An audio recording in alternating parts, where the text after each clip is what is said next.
গণপ্রজাতন্ত্রী বাংলাদেশের আমরা একটি বিচ্ছিন্ন ভূখণ্ড। এই ভূখণ্ডে একটি বাংলাদেশের বৃহত্তম দ্বীপ।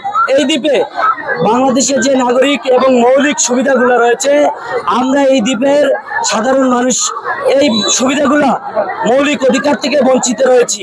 এটি একটি দ্বীপ হওয়ার কারণে মাত্র 10টার ভোট পরে বা আমাদের কোনো ব্যক্তি, আমাদের মা বাবা অথবা অন্যান্য আত্মীয় স্বজন পাড়া প্রতিবেশী কেউ যদি অসুস্থ হয়ে পড়ে, সেই অসুস্থ হয়ে পড়লে বোলা থেকে রুগী ঢাকা কিংবা অন্য কোথাও বরিশাল নেওয়ার মতো কোনো রাস্তা 10টার পরে স্পেস নাই।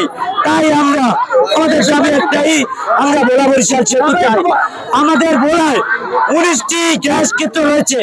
এই 19টি গ্যাস ক্ষেত্রের আমরা কেন গ্যাস পাবো না?